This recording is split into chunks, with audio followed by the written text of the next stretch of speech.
Hermanos queridos, recién aterrizamos, hemos venido desde Bogotá, hemos estado unos cuantos días en ese país que nos han recibido de una forma preciosa. Primeramente estuvimos en una localidad llamada Tierra Alta, donde había muchísimo calor, muchísimo calor. Hemos sudado, nos duchábamos 4 o 5 veces al día y no servía absolutamente para nada. Pero bueno, tuvimos allí un tiempo maravilloso, vinieron hermanos incluso de otras naciones y tuvimos unos días extraordinarios. Tuvimos toda una mañana para estar estudiando el libro de Daniel y Apocalipsis, todo el tema escatológico, los últimos tiempos, con preguntas y respuestas. Tuvimos bautismos, tuvimos 4 bodas de hermanos que querían poner en orden su vida delante del Señor.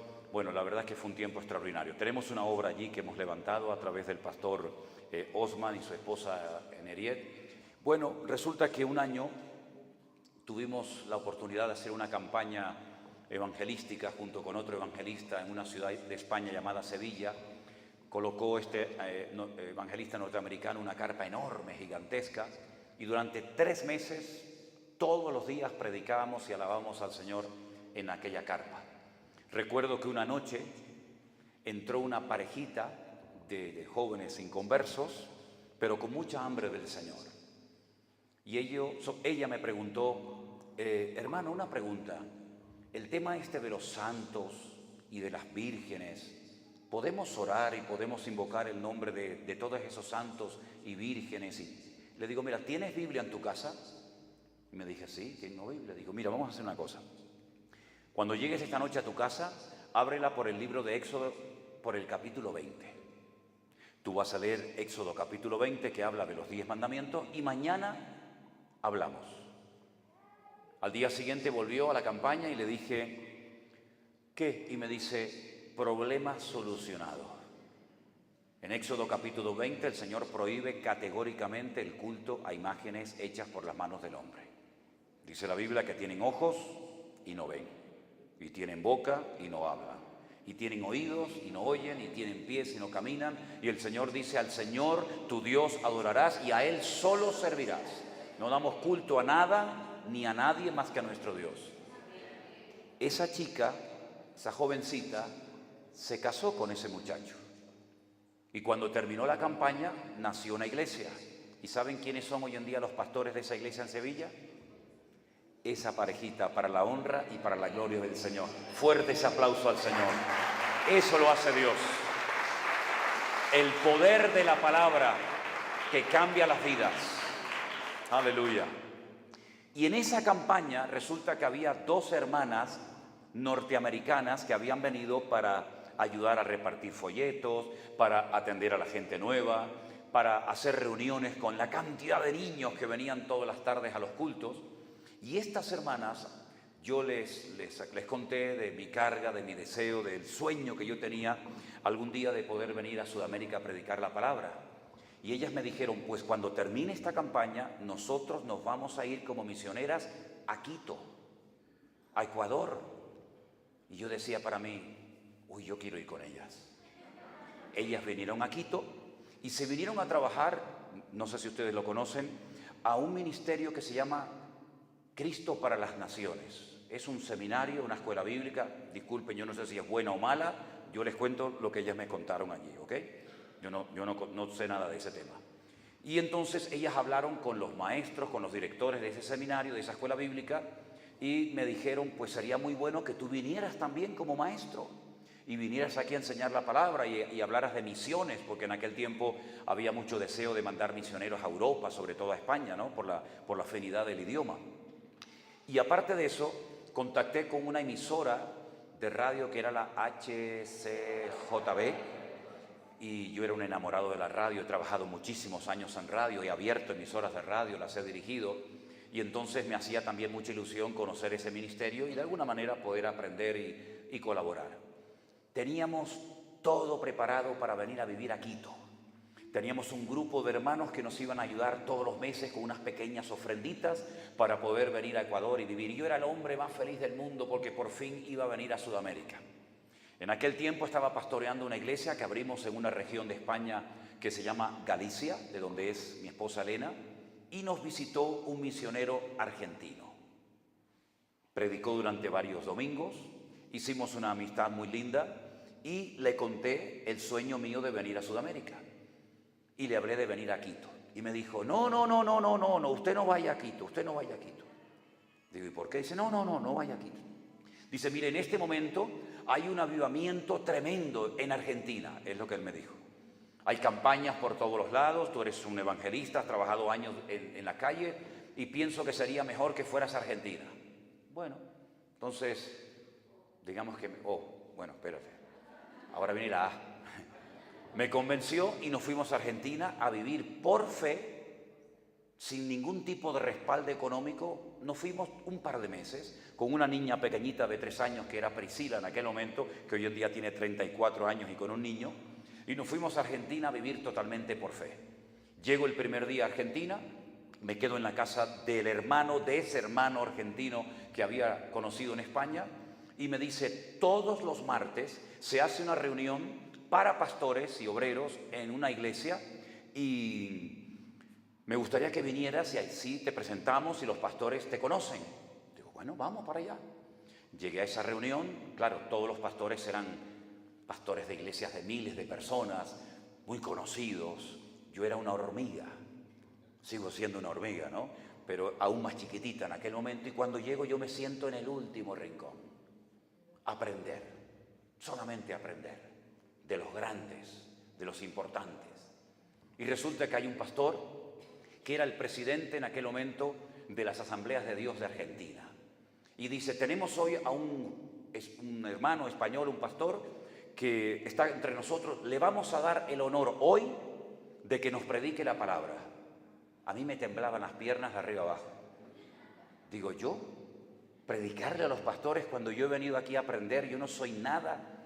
Entonces prediqué. Cuando terminé de predicar, llegué a mi casa, yo llevaba una agenda pequeñita y le digo a Elena, Elena, mira, tengo invitaciones para 3 meses, predicaciones todos los días.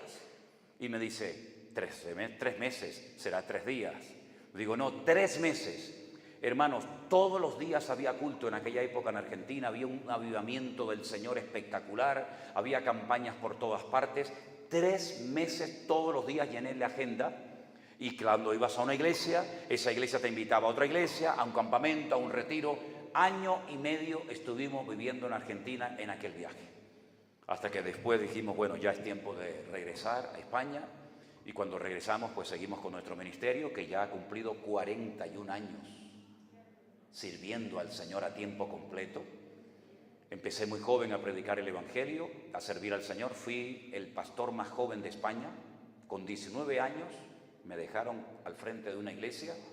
Hasta el día de hoy, para mí ha sido la bendición más grande de mi vida, haber podido y seguir sirviendo al Señor. Pero llegó una época en nuestra vida en la que todo cambió. Nunca en la vida, ni en nuestras peores pesadillas, podíamos imaginarnos con lo que cuesta levantar una iglesia en España, que no es nada fácil. Resulta que cuando ya tenemos una iglesia abierta y consolidada, el día jueves del mes de marzo del 2020, nuestro hermano Armando, que está aquí presente, me dice, creo que van a declarar este fin de semana el gobierno el estado de alerta y se va a cerrar absolutamente todo. Probablemente tengamos que cerrar nosotros también la iglesia. Y yo le dije a él, ¿cerrar la iglesia? ¿Estamos locos? ¿Cómo vamos a cerrar la iglesia? Él me dijo, por si acaso, como yo vivía dentro de la iglesia en aquellos tiempos, tenemos una iglesia que tiene un techo muy alto y habíamos hecho unas habitaciones, un apartamento, y yo vivía en la iglesia en aquel momento con mi hija Miriam y con Elena. Efectivamente, queridos hermanos, el presidente del gobierno salió en televisión y declaró el estado de alarma. Se cierra todo. No hay aviones, no hay barcos, no se pueden abrir los colegios ni las iglesias, absolutamente nada. De la noche a la mañana nuestra vida y nuestro ministerio cambió completamente. Esa misma noche yo me puse de rodillas al lado de mi cama y le dije a mi Señor, Señor, si esta obra es tuya, ahora tienes una oportunidad maravillosa para demostrar que esta obra es tuya. No va a poder venir nadie. No sabemos si por un domingo, 2, 3, 4, no sabíamos nadie cuánto iba a durar aquel confinamiento.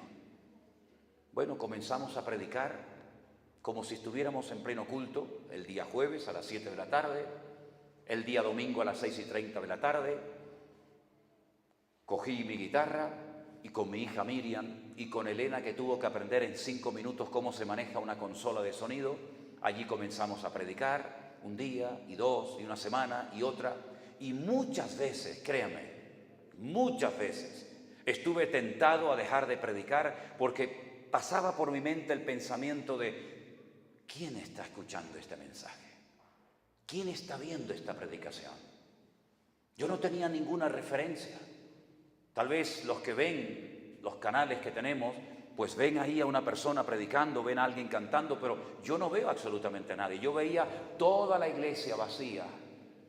Solamente veía a mi hija en un rincón y a mi esposa allá arriba en la mesa de sonido. Y muchas veces, créame que estuve tentado a decir, déjalo, esto no lo está viendo nadie. Pero para nuestra sorpresa, comenzamos a recibir llamadas de todas partes del mundo. Barcos que se habían quedado varados en alta mar con los turistas a bordo, que les prohibían entrar al puerto por el tema del COVID, comenzaron a llamarnos desde alta mar. Veían los cultos, veían el pastor online, escuchaban los devocionales, la tripulación nos llamaba. Comenzaron a llamarnos personas, por supuesto, de Ecuador, de Chile, de México, de Ushuaia, de Alaska, de Afganistán, de todas partes del mundo comenzaron a llamarnos. Y entonces yo dije, creo que alguien nos está viendo, creo que alguien nos está escuchando. Y todos los días eran llamadas y llamadas y llamadas y llamadas. Y sin nosotros pedir ni un centavo, cosa que jamás hemos hecho, comenzaron a venir ofrendas de todas partes del mundo, hermanos. Todos los días tenía que salir a Western Union o a estas empresas que se llaman MoneyGram.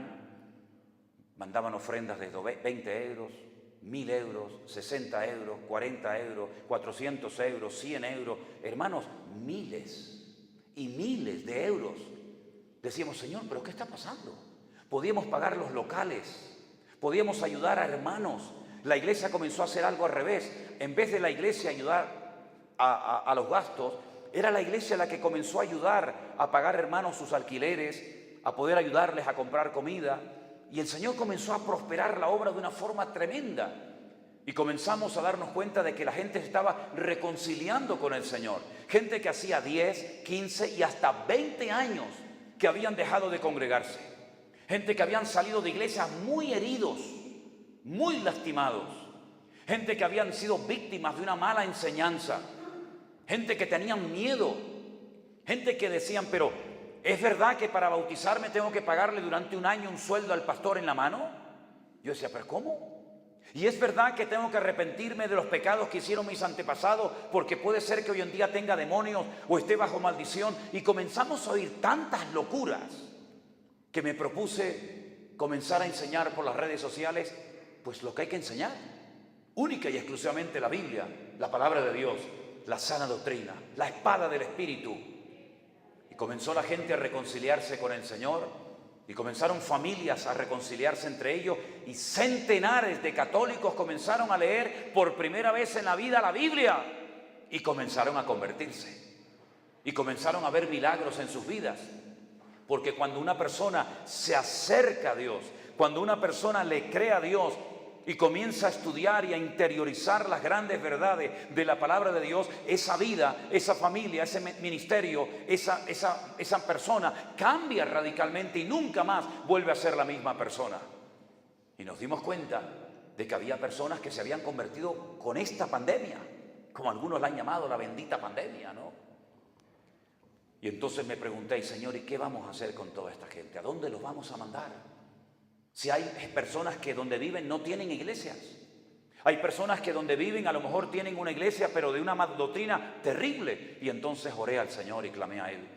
Y le dije, Señor, muéstrame, dame sabiduría. Y el Señor puso en mi corazón a hacer la iglesia virtual. Algunos se reían y algunos critican diciendo, eso es antibíblico. Eso no tiene ningún fundamento bíblico. Que la gente se quede en su casa a escuchar la palabra. Tenemos hermanos que son tetraplégicos, que llevan años postrados en su cama, que no pueden salir de sus hogares. Y en un principio la idea era ayudar a esas personas, paralíticos, enfermos, que no podían salir de sus hogares. Hermanas que viven en Canadá, 40 grados de temperatura bajo cero, que no pueden desplazarse, personas ancianas. Y ese fue el objetivo inicial. Pero comenzaron a agregarse y agregarse personas de todas partes del mundo. ¿Y saben lo que ha ocurrido?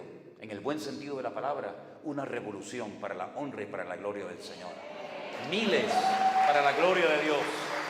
Dios ha hecho la obra y la sigue haciendo. ¡Aleluya! Porque si Dios no es el que está apoyando esta obra, ¿quién lo está haciendo entonces? ¿Qué es lo que motiva a un matrimonio a estar 3 días conduciendo desde Perú para estar esta noche entre nosotros en este lugar? ¿Se puede poner ese matrimonio de pie esta noche, por favor? Demos un aplauso a estos hermanos. 3 días conduciendo, hermanos. Dios les bendiga. Dios les bendiga. Vengan para acá. Preséntense, hermanos. ¿Cómo se llama usted, hermana? Buenas noches, pastor. Yo se lo aguanto. Gracias. Sí. Buenas noches, mi nombre es Mari Carmen Sarastegui, vengo desde Perú, tengo 3 años de haberme convertido al Señor. Estoy viva por la misericordia de Dios, porque yo debo haber estado muerta hace 1 año. Me dio el COVID, casi me muero. Wow. Pero para la gloria y honra del Señor estoy acá para dar testimonio y para decir que Dios existe, que Dios es vivo y, como decía la alabanza, para siempre su misericordia. Aleluya. Gloria a Dios. Dios ha restaurado mi vida. Amén, amén. Yo tenía, ahora puedo ser mi esposo, nosotros convivíamos 15 años y gracias al pastor que predicó sobre tener una vida en orden, mi esposo y yo éramos ultracatólicos. ¿Oh, sí? Ultracatólicos. Pero Más católicos que el Papa.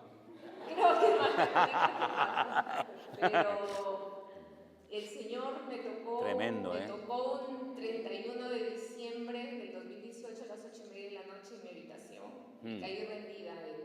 Wow. Y me dijo literalmente que deje toda mi vida pasar y que empiece a caminar Gloria a Dios. bajo la luz de su palabra. Y eso fue Tremendo. lo que hice. Y bueno, y mi esposo que está acá. ¿Cómo se llama usted, hermano? Arístides.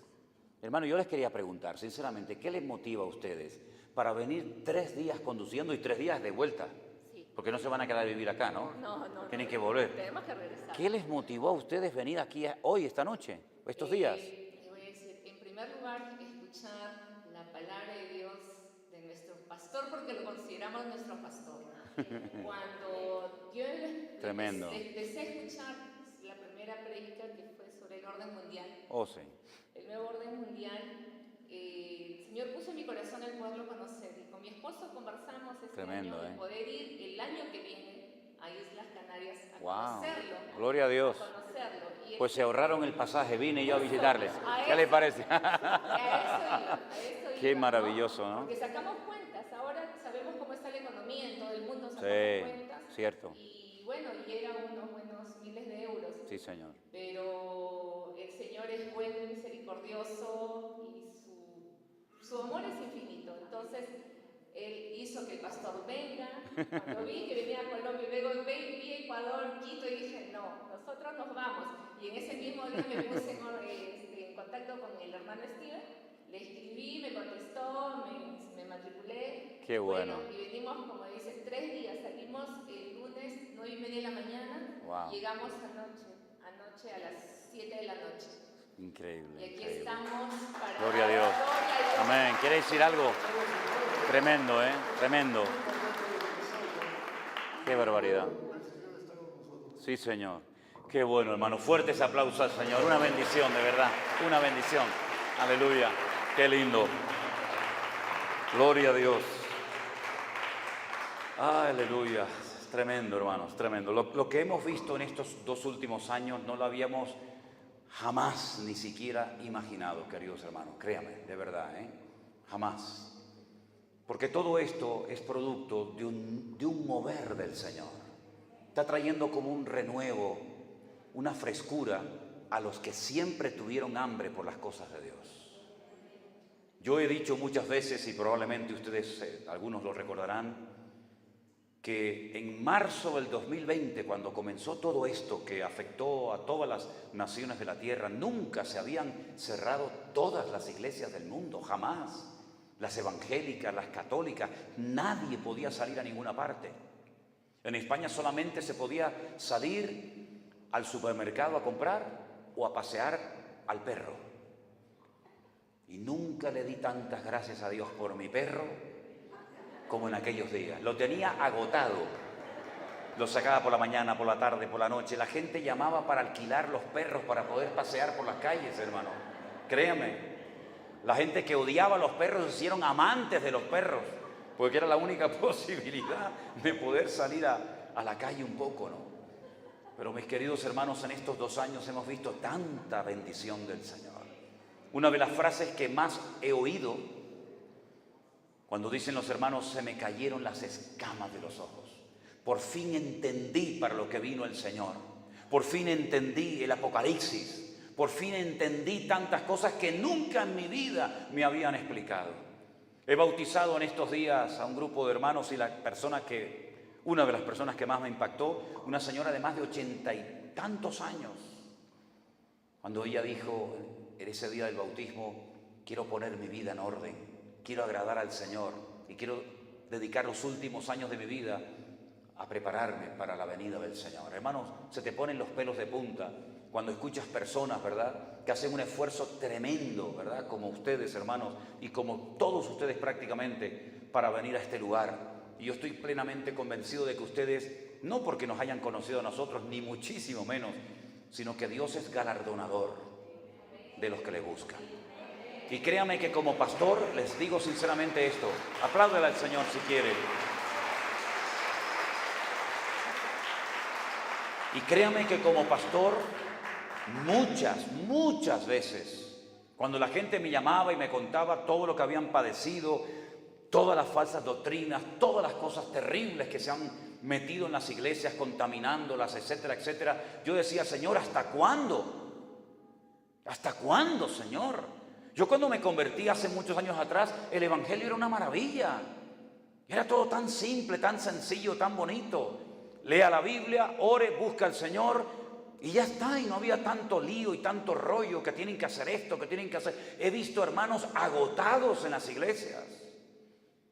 Venga reuniones y he visto hermanas que han perdido sus hijos y sus matrimonios por atender más la obra del Señor que atender a su marido y atender a su familia.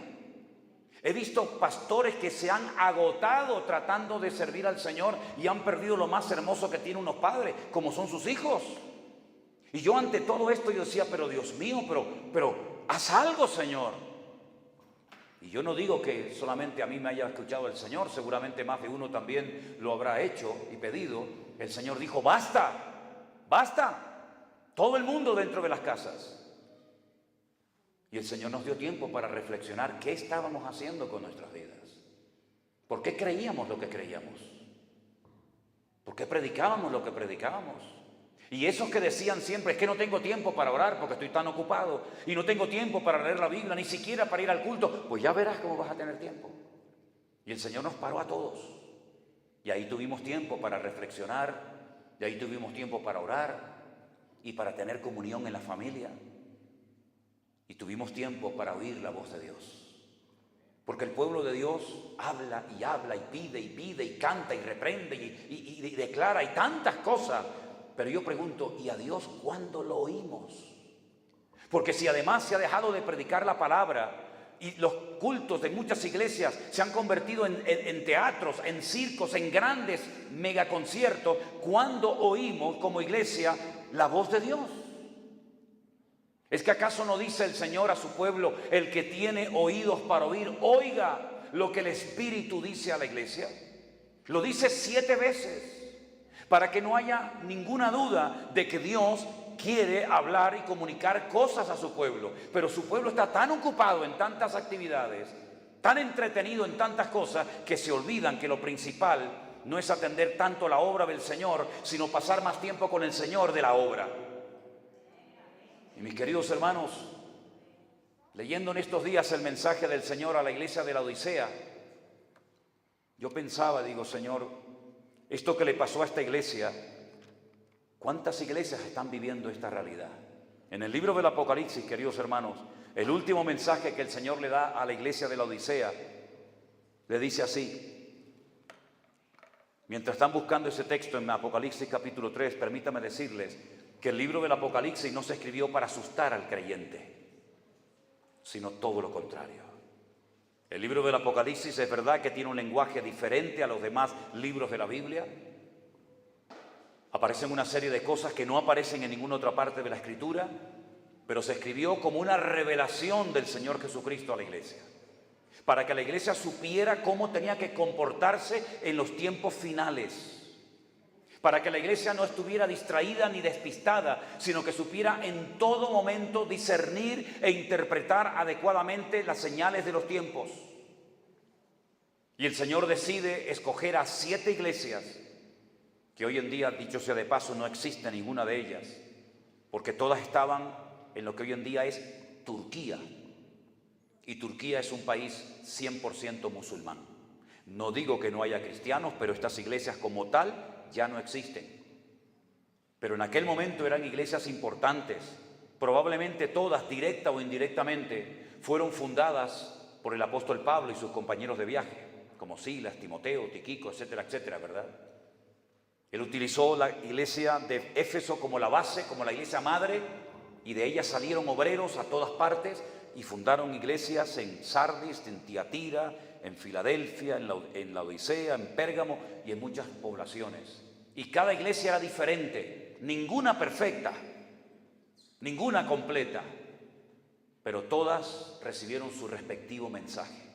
Y a la última de todas, a la iglesia que más se asemeja, a la iglesia que más se parece a la iglesia del siglo XXI, le dice esto el Señor. Escríbele al ángel de la iglesia en la Odisea y dile: he aquí el amén, el testigo fiel y verdadero, el principio de la creación de Dios, dice esto: yo conozco tus obras, que no eres frío ni caliente. Ojalá fueses frío o caliente. Pero por cuanto eres tibio y no eres frío ni caliente, te vomitaré de mi boca. Porque tú dices: yo soy rico y me he enriquecido y de ninguna cosa tengo necesidad. Y no sabes que tú eres un desventurado, miserable, pobre, ciego y desnudo. Por tanto, yo te aconsejo que de mí compres oro refinado en fuego para que seas rico, y vestiduras blancas para vestirte, y que no se descubra la vergüenza de tu desnudez, y unge tus ojos con colirio para que veas. Yo reprendo y castigo a todos los que amo. Sé pues celoso y arrepiéntete. He aquí yo estoy a la puerta y llamo. Si alguno oye mi voz y abre la puerta, entraré a él, cenaré con él y él conmigo. Y al que venciere le daré que se siente conmigo en mi trono, así como yo he vencido y me he sentado con mi Padre en su trono.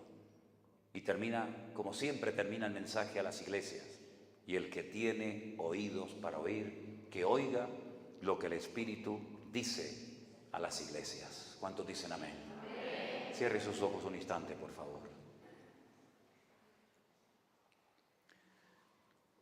Amado Padre Celestial, gracias por esta noche gloriosa, esta noche en la que hacemos historia, Señor. Esta noche que estaba en tu corazón desde hace mucho tiempo, Señor, pero que ahora nos permites disfrutar todos juntos en armonía. Así como tú le decías a tus iglesias antaño que tenían que oír la voz de tu Espíritu hablando, yo te pido, Señor, que en esta noche nos hables y que oigamos tu voz y que estemos atentos a la instrucción, a la reprensión si hace falta, a la exhortación, porque yo quiero, Señor, que todos los presentes que estamos aquí y los que después algunos vean este mensaje puedan decir: hoy el Señor habló a mi vida. Nos ponemos en tus manos, Señor, en el nombre de Jesús. Amén y amén. Este libro lo escribe Juan, el discípulo amado, aquel que se atrevió a poner su cabeza en el costado del Señor y oír el latido de su corazón. Aquel que se atrevió a decirle: ¿quién es el que te va a entregar, maestro? Cuando todos los que estaban sentados esa noche a la mesa le dijeron al Señor: ¿seré yo? ¿Seré yo? Juan no hizo esa pregunta. Juan sabía perfectamente que él no iba a traicionar ni a vender al Señor. Juan le dice al Señor: ¿quién es, Señor? Y él recibió en aquel momento, sentado en aquella mesa en Jerusalén, la revelación del traidor, de quién iba a traicionar y a vender al Señor por 30 piezas de plata. Judas Iscariote. Y ese hombre que llegó un día a decirle al Señor: Señor, ¿quieres que ore para que caiga fuego del cielo y destruya a esta población? Ese hombre que el Señor le dijo: eres como el trueno, impetuoso, violento, agresivo, hijo del trueno. A ese que lo denominó y lo catalogó así, después lo conoceríamos como el discípulo del amor. El cambio que se produce cuando una persona se pone en las manos del Maestro. Amén, hermanos. Te cambia completamente la vida. Tu forma de pensar, tu forma de vivir, todo lo cambia el Señor cuando le dejamos a Él que nos cambie. Y ese hombre se atreve a escribir un evangelio extraordinario, sin desmerecer al evangelio de Mateo, ni el de Marco, ni el de Lucas. Sin lugar a dudas, el evangelio de Juan es un evangelio completamente diferente. Si no fuera por ese evangelio, nunca sabríamos que Jesús mantuvo una larga y profunda conversación a solas con una mujer junto al pozo de Samaria, la famosa mujer samaritana. Aquella mujer que le dijo: me parece que tú eres profeta. Era mucho más que un profeta. Aquella mujer que no se ofendió cuando le dijo el Maestro: llama a tu marido, dile que venga. Y ella le dice: es que yo no tengo marido. Y el Señor le dijo: muy bien la respuesta, porque 5 has tenido y el que ahora tienes no es tu marido. ¿No les llama la atención que salió a las 3 de la tarde con el calor abrasador de esas tierras a buscar agua y que no había nadie? A nadie se le ocurría salir a esas horas tan calurosas a buscar agua, pero era la hora a la que ella podía salir y ninguna mujer del pueblo la insultaría mientras la viera por la calle. Cuando el Señor Jesucristo le dice a aquella mujer: dame de beber, y ella se queda sorprendida porque primero un hombre nunca en aquella cultura le iba a pedir nada a ninguna mujer, menos siendo samaritana. De hecho, ella le dice: ¿cómo tú, siendo judío, me pides a mí un vaso de agua? Y entonces el Señor le dice aquella frase célebre: si tú supieras quién habla contigo, tú le pedirías que te diera agua viva. Y se produce una conversación extraordinaria solamente en el Evangelio según San Juan. Nunca Marcos nos dijo nada de esto, ni Lucas, ni Mateo, solamente Juan. Si no fuera por este anciano, por este viejito llamado Juan, nunca sabríamos que en Jerusalén había un estanque llamado el estanque de Betesda, donde había multitud de enfermos esperando el movimiento del agua, que por cierto nunca se producía, porque preferían esperar en esa leyenda de aquella época que ir al templo, que era una cueva de ladrones, donde hacía muchos siglos que el Señor había retirado su gloria de ese lugar. Si no hubiera sido por Juan, nunca hubiéramos sabido eso. Si no hubiera sido por este hombre, nunca sabríamos que Jesús resucitó a un hombre después de 4 días de estar sepultado en un cementerio, su íntimo amigo Lázaro. Si no hubiera sido por Juan, nunca sabríamos que el Señor escupió, hizo lodo, barro, y se lo untó en los ojos a un pobre ciego de nacimiento y lo mandó a la otra punta de la ciudad, no al estanque de Betesda, sino al estanque de Siloé, y cuando regresó viendo. Es decir, Juan era un hombre muy detallista, que se daba cuenta de que el Señor Jesucristo no solamente tenía tiempo para las multitudes, para atender a las masas, sino también para atender a la gente. individualmente hablando. A la viuda, al huérfano, al niño, al religioso, a la pecadora, etcétera, etcétera. Y ese hombre que conoció tan de cerca al Señor, que fue el único de los 12 discípulos que murió de muerte natural, el Imperio Romano intentó matarlo en más de una ocasión, de muchas formas, pero no lo consiguió. El Señor lo protegió porque le había dado una promesa. La promesa se encuentra en el último capítulo del Evangelio según San Juan, capítulo 21. Yo quiero que Él quede hasta que yo venga. ¿Se acuerdan? Y algunos discípulos dijeron, no va a morir, Juan no va a morir. Y Juan aclara y dice, el Señor no me dijo que no iba a morir. El Señor lo que me dijo es que yo quedaría hasta que Él viniera. Y lógicamente se refería en visión, a través de las revelaciones y sueños del extraordinario libro del Apocalipsis. Y a este hombre, con casi 100 años de edad, lo destierran a la isla de Patmos para que se muera de frío, de hambre o de sed. Pero es en aquel lugar donde ya humanamente ya no hay nada que hacer cuando la revelación más extraordinaria del mundo sobre la persona de Jesús se le manifiesta a él. Hasta el punto que ese hombre que conoció tan de cerca al Señor, ese hombre que conocía cosas que nadie sabía, porque tuvo el privilegio de tener en su casa nada más y nada menos que a María, la madre del Maestro, las conversaciones, ¿no?, que habrán tenido hasta altas horas de la noche hablando del Señor. Ese hombre en la isla de Patmos, cuando lo vio, dice que caí como muerto a sus pies, pero el Señor puso su diestra sobre mí y me dijo, no temas, yo soy el primero y el último, el que estuve muerto, mas he aquí que vivo por los siglos de los siglos, amén. Y tengo las llaves de la muerte y del Hades. Escribe en un libro lo que va a suceder en el tiempo futuro. Y ahí viene el libro del Apocalipsis, un libro extraordinario, un libro con unas revelaciones magníficas que todavía hasta el día de hoy a más de uno lo dejan con la boca abierta. Y me produce muchísima tristeza y dolor en mi corazón cuando oigo creyentes que dicen, hermano, yo nunca, mientras me congregué en tal o en cual iglesia, nunca oí un estudio sobre el libro del Apocalipsis. No tenía ni idea de lo que significaba eso de los cuernos y los caballos que cambian de colores y los sellos y las trompetas y la marca de la bestia, etcétera, etcétera. Es una tragedia que la iglesia del siglo XXI haya perdido el conocimiento de uno de los libros más importantes que jamás se hayan escrito. Porque no es la información única y exclusivamente de tragedias y de calamidades que van a suceder, sino es la revelación de la persona, de la esencia del Señor Jesucristo. Porque nunca terminaremos de conocerlo en su totalidad. Porque Él es Dios.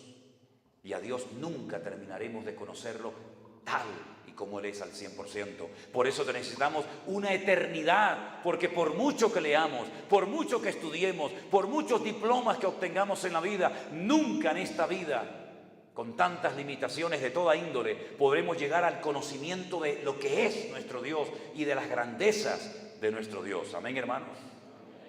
Y tantas preguntas tiene uno, ¿verdad? Decir, Señor, ¿para qué creaste tantos satélites y tantos planetas? ¿Y para qué una dimensión gigantesca del universo? Sino solamente para que el hombre viviera en un planeta llamado Tierra. ¿Y por qué hiciste esto y aquello? Y hay tantas cosas que le preguntaríamos al Señor, ¿verdad? Pero el libro del Apocalipsis nos habla sobre todo de la situación de la iglesia de los últimos tiempos. Nosotros no vivimos en el siglo I. No sé si hubiéramos aguantado la presión y las persecuciones y el altísimo precio que se tenía que pagar como cristiano en aquella época. No lo sé. Nosotros no vivimos en la época de la persecución de la Santa Inquisición en la Edad Media en España o en Latinoamérica, que también vinieron. El Señor decidió que viviéramos en la recta final de la historia de la iglesia. Y el Señor nos da una fotografía, una radiografía de cómo iba a ser la iglesia de los últimos tiempos. Una iglesia, como decían, rica, una iglesia que llegaría a decir, de ninguna cosa tenemos necesidad, pero una iglesia que perdió lo más importante que puede tener una iglesia. ¿Saben lo que es? La presencia misma del Señor. La presencia del Señor es lo más importante que puede haber en esta noche entre nosotros. Da igual si tenemos un templo bonito o muy humilde. Da igual si nos tenemos que reunir a la sombra de un árbol, o en una cueva, o al aire libre, da igual. Pero siempre y cuando esté el Señor entre nosotros, da igual el lugar. Si tenemos micrófono o no, con luz o sin luz, da igual. Pero si el Señor está, ese lugar es santo y sagrado. Pero podemos tener la iglesia más lujosa del mundo, la catedral más llena de lujo, pero si no está el Señor, eso no sirve absolutamente de nada. Y eso fue lo que le pasó a la iglesia. No a un templo pagano de Corinto, no a un templo pagano de la época romana, no, a una iglesia cristiana como podríamos ser nosotros en esta noche. Perdieron la presencia del Señor y no se habían dado cuenta, que es lo peor. Porque cuando alguien pierde algo y se da cuenta, lo busca, ¿sí o no? Cuando alguien pierde el teléfono, las llaves o lo que sea, inmediatamente uno lo busca. ¿Ve dónde fue la última vez que lo usé? ¿Dónde estuve? Ah, fue allí. Pero cuando alguien pierde algo y no se da cuenta, es una tragedia. Y eso fue lo que le pasó a la iglesia de la Odisea, que perdieron la presencia del Señor y no se habían dado cuenta. Entonces mi pregunta es, cuando esa gente se reunía para cantar, ¿a quién le estaban cantando? Porque que yo sepa, esta noche, ¿a quién le hemos cantado? ¿A quién hemos adorado? Al Rey de Reyes y al Señor de los Señores. ¿Sí o no? Que siempre sea así. No le hemos cantado a un hombre. No le hemos cantado a una imagen, a un santo. Le hemos cantado a Él que está aquí con nosotros en esta noche. Aleluya. Pero si el Señor no estaba en la iglesia de la Odisea, ese culto, ¿a quién se lo estaban celebrando? Qué tremendo, hermanos. Es que no es la primera vez que una persona pierde algo en la Biblia y no se da cuenta que lo ha perdido. Ya le pasó a Saúl. ¿Se acuerdan de Saúl? Lo tuvo todo y lo perdió todo. Por celoso, por rebelde y sobre todo por desobediente. Dice que el Espíritu del Señor se apartó de él y él no se había dado cuenta. Y lo mismo le pasó a Sansón, que pensaba que podía pecar toda la semana y arrepentirse el último día, hasta que perdió la presencia del Señor de su vida y no se había dado cuenta. Y lo mismo le pasó a José y María, que salen de la fiesta de Jerusalén y caminan rumbo a Nazaret donde vivían, y María creyendo que el niño estaba con el padre y el padre pensando que estaba con la madre. Resulta que cuando se encuentran los dos se dan cuenta de que el niño se ha quedado en Jerusalén y ninguno se había dado cuenta, y tienen que dar marcha atrás y encontrar al niño que se había quedado en Jerusalén. Y yo siempre he dicho que el niño no se perdió. Yo siempre he dicho que los que se perdieron fueron sus padres. Porque los hijos no tienen que cuidar de los padres. Son los padres los que tienen que cuidar de los hijos. Y más en esta generación. Y más en este tiempo. Cuando están intentando meterle todo tipo de ideas raras a los niños en las escuelas. Y que acepten lo malo como bueno. ¿Verdad? Siempre son los padres los responsables delante de Dios de cuidar a sus hijos. Y José y María, por lo que fuera, se despistaron y perdieron al niño Jesús hasta que lo encontraron en Jerusalén. Y esta iglesia de la Odisea era rica, como muchas iglesias hoy en día son ricas, tienen de todo. Pero si no tienen la presencia del Señor, ¿de qué les sirve ese equipo de sonido?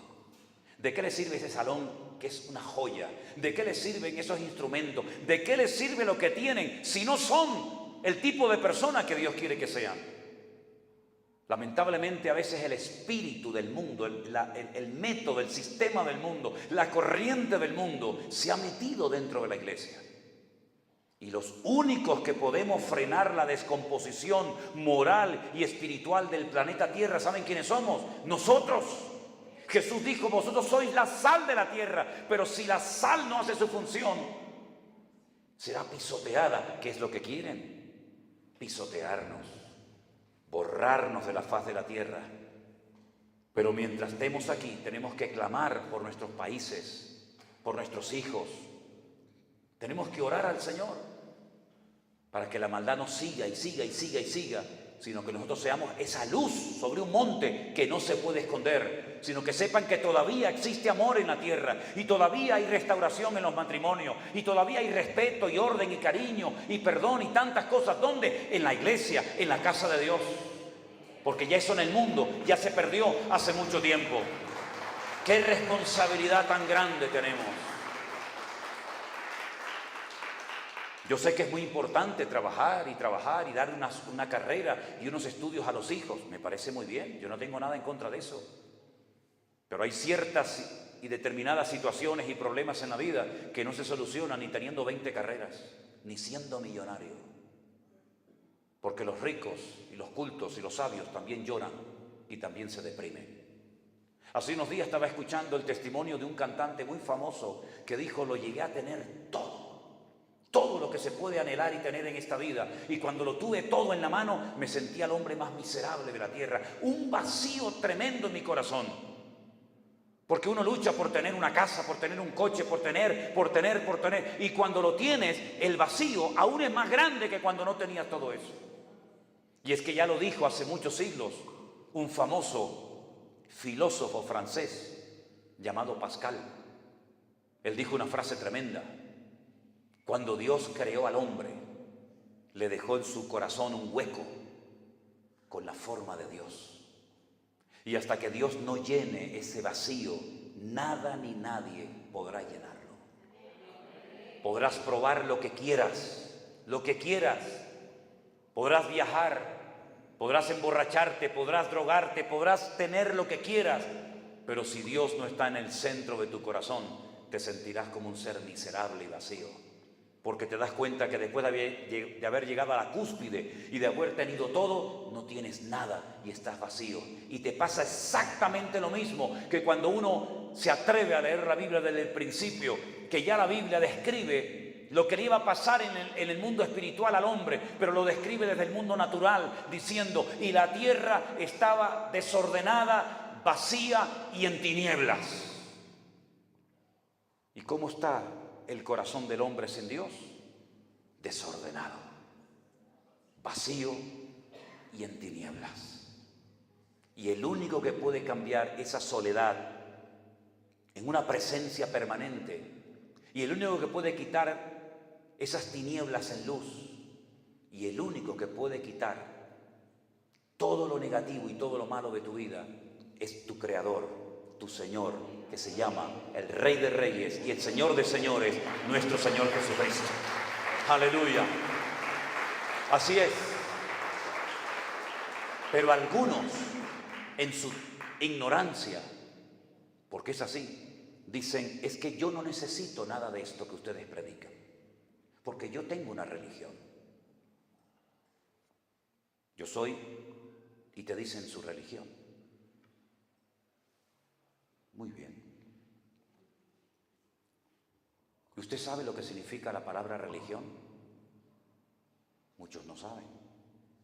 Es un término que viene del latín y la conjugación verbal es religa, reluga, relegare, que literalmente significa en español o en castellano atarse o volverse a atar. Las religiones, absolutamente todas, fueron inventadas por el hombre. El Islam, el budismo, absolutamente todas. Mormones, testigos de Jehová, Hare Krishnas. Podríamos estar toda la noche mencionando religiones o sectas. Todas fueron inventadas por los hombres. Pero mi pregunta es: ¿cuál es la religión de Jesucristo? ¿Cuál es la religión a la que él pertenecía?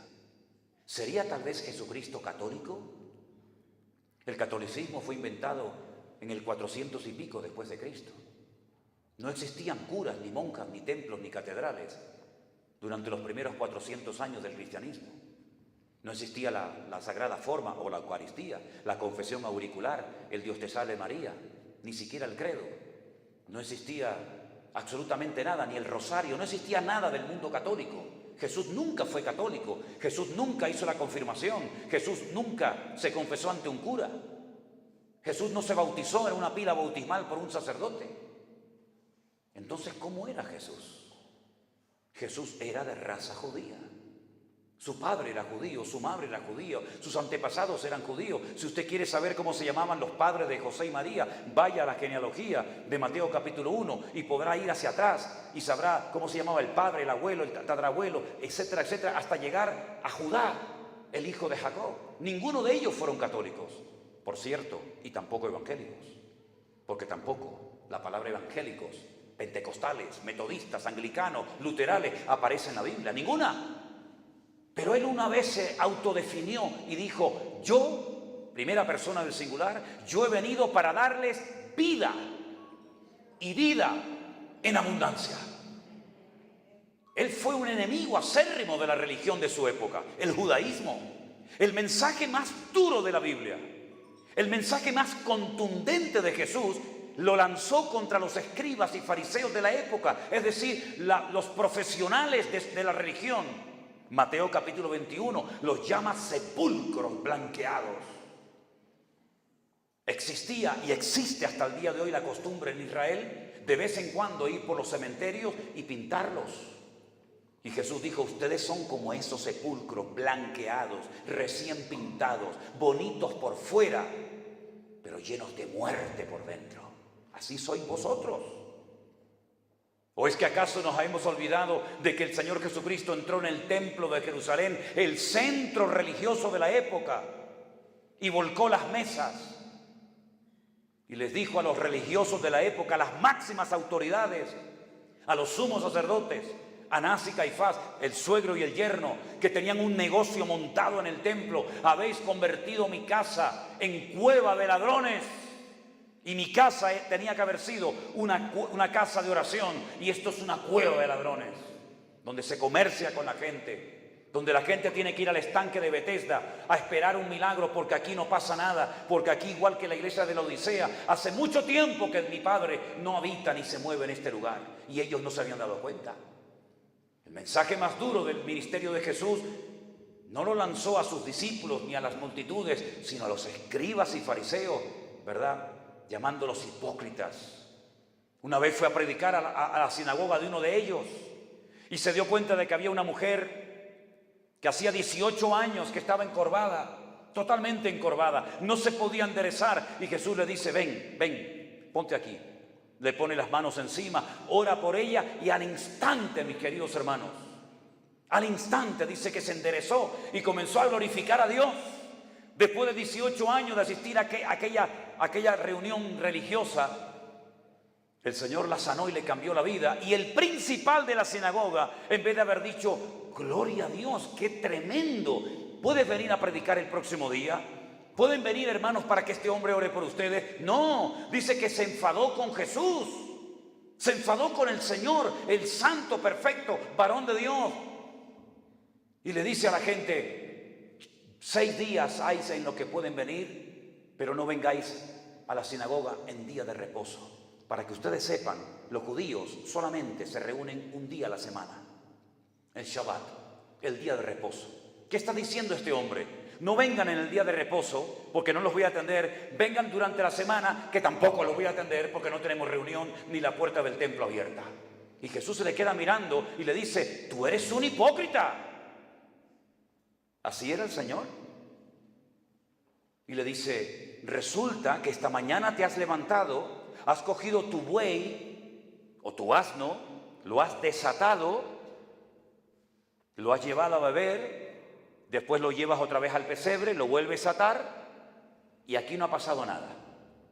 Y resulta que a esta hija de Abraham, que ha asistido 18 años fielmente sin crearte ni el más mínimo problema, no le has prestado ni la más mínima atención, vengo yo y la suelto, rompo esa atadura satánica sobre su vida y te enfadas.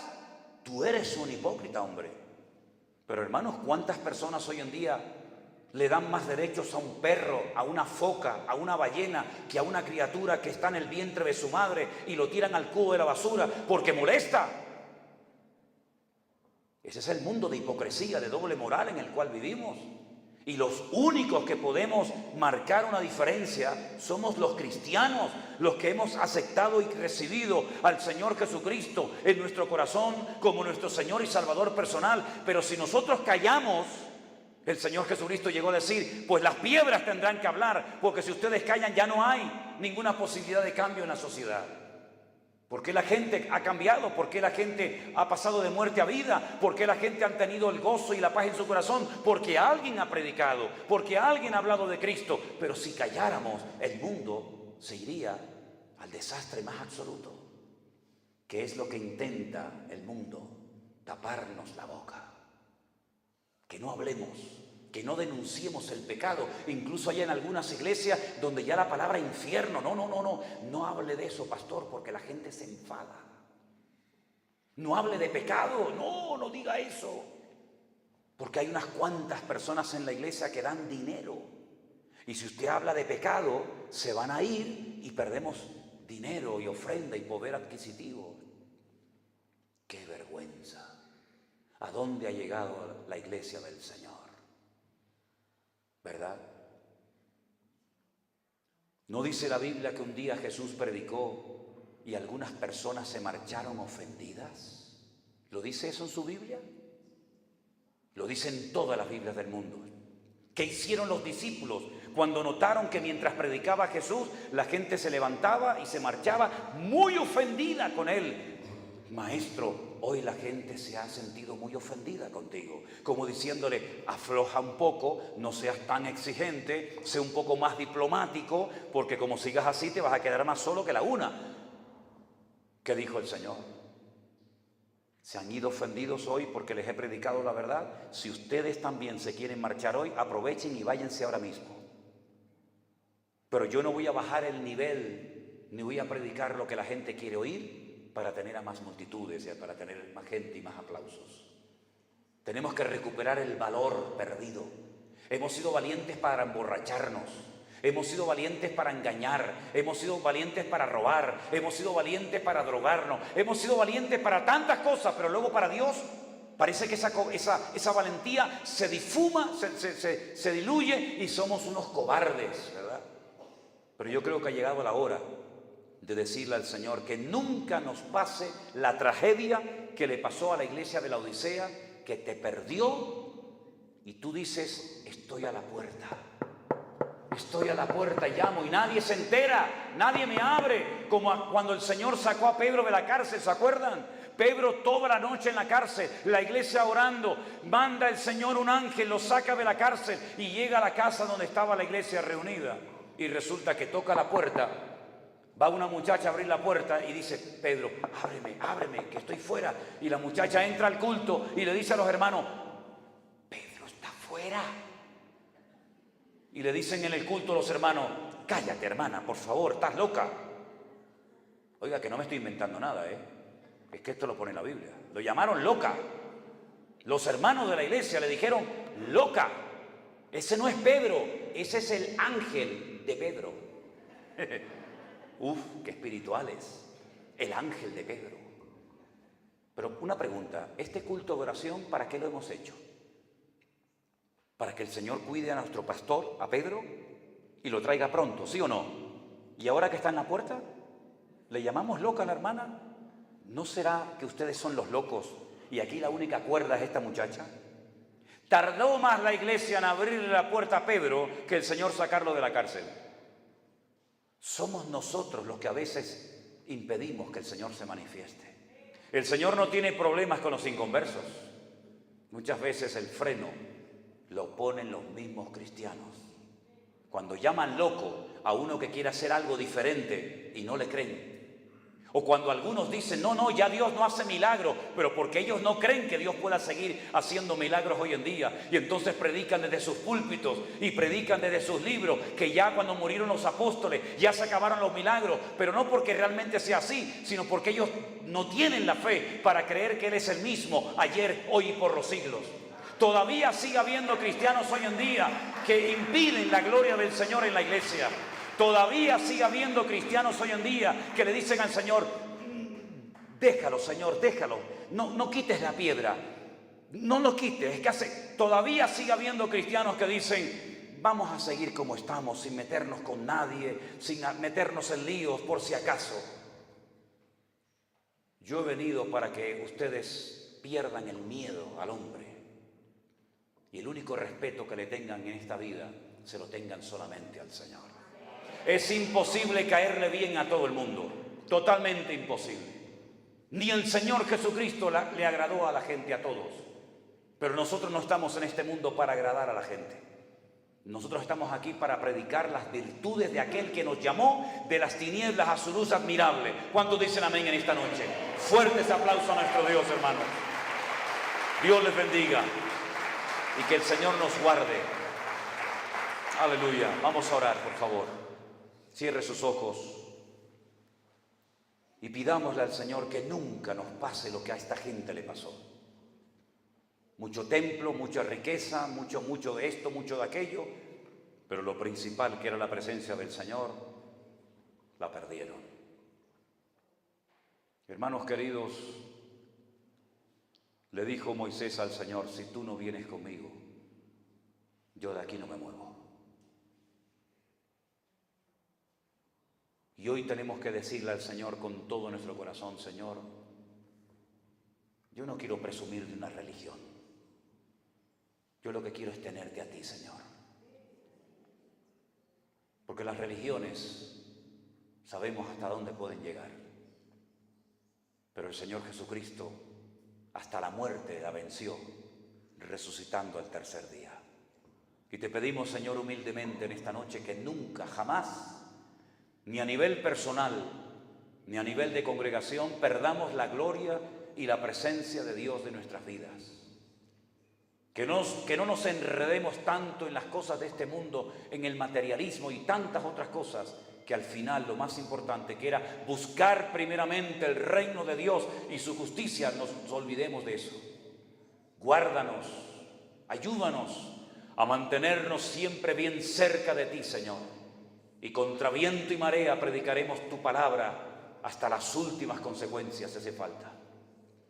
Pero sabemos, Señor, que tú buscas una iglesia sin mancha y sin arruga, una iglesia ordenada, una iglesia coherente, una iglesia que sea igual dentro que fuera de sus templos.